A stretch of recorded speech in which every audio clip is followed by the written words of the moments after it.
যদি আমরা পেট্রোল এবং অকটেন একসাথে করি তাহলে আমাদের চাহিদা হচ্ছে রাফলি মাসে 5 লাখ মেট্রিক টন। এর 1/3 প্রায় 33% আমাদের ইস্টার্ন রিফাইনারি তৈরি করে, বাকিটা আমরা ইম্পোর্ট করি, রিফাইন হিসাবে ইম্পোর্ট করি। তার মানে কিছুটা 1/3 আমরা ক্রুড অয়েল হিসাবে আনি, বাকিটা আমরা রিফাইন পেট্রোলিয়াম হিসাবে আনি। ডিজেলটা হচ্ছে এর বাইরে 3.3 লাখ টন প্রতি মাসে। সো আমাদের যে হিসাবটা থাকে, যেটা আমরা পেট্রোলিয়াম কর্পোরেশন করে, সেটা হচ্ছে প্রতি মাসে রেগুলার বেসিসে শিপ আসতে থাকে আমাদের কাছে 1 মাসের অথবা একটু বেশি সময়ের জন্য স্টক সব সময় থাকে।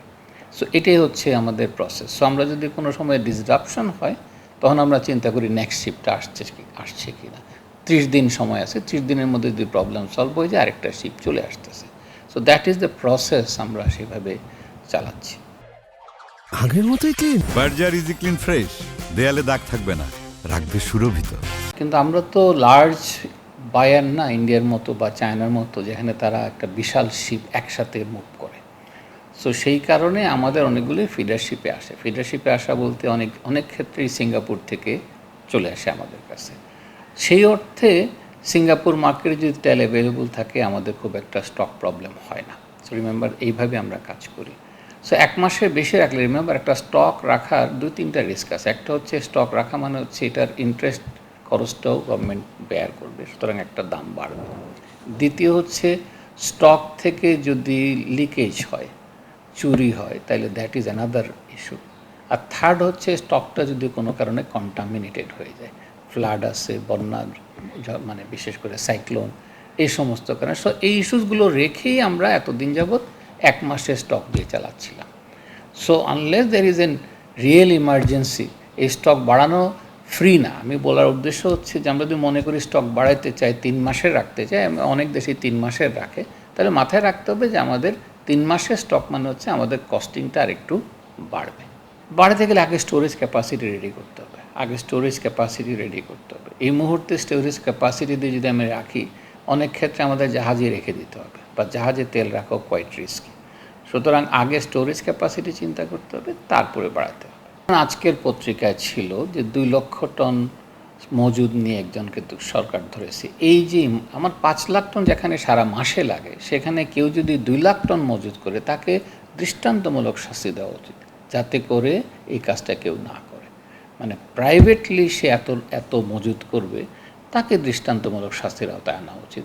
তা না হলে আমাদের খুব সিগনিফিকেন্টলি লার্জ আমাদের ডিমান্ড না, বিশেষ করে আমাদের সিএনজি থাকাতে সুবিধাটা আছে। সুতরাং সেটা চিন্তা করেই আমি মনে করি। প্লাস আমাদের সোলারে এখন অনেক ডিজেল চলে গেছে, ডিজেল থেকে শিফট করে গেছে সোলার ইরিগেশন পাম্প। সুতরাং আমাদের সোলার ইরিগেশন পাম্পেও একটা আমাদের ইউজ হচ্ছে, সোলার ইউজ করছি, এখানেও ইউজ করছি। আরেকদিকে চিন্তা করা উচিত যে এখন সোলার দিয়ে কুকিং করা যায়। সুতরাং রান্নাঘরের যে চাহিদাটা আছে, গ্যাসের চাহিদা, এটাকে আমরা সোলারে কনভার্ট করতে পারি। যদি বাড়ি বাড়ি আমরা সোলার টানতে পারি, তাহলে রান্নার যে গ্যাসের চাহিদা আছে এটা আমরা কমাতে পারি। সেই গ্যাসটা আমরা ফার্টিলাইজারে দিতে পারি, সেই গ্যাসটা আমি গাড়িতে দিতে পারি।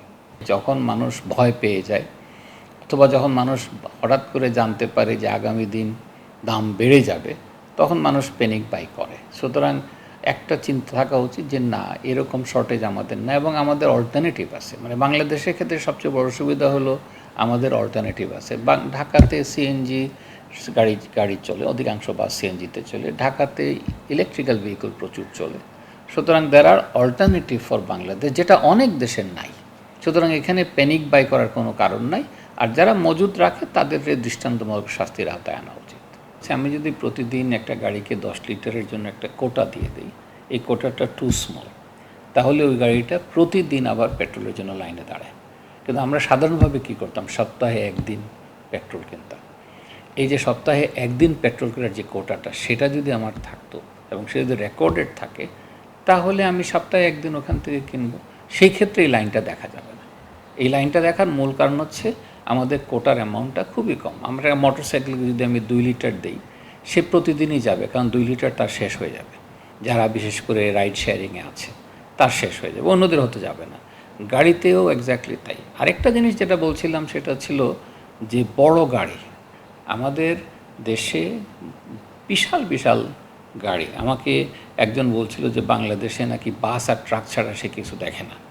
তা আমি বললাম কেন? বলে এত বড় গাড়ি, এত বড় পিকআপ, মানে সবই মনে হচ্ছে বড় বড় জিনিস।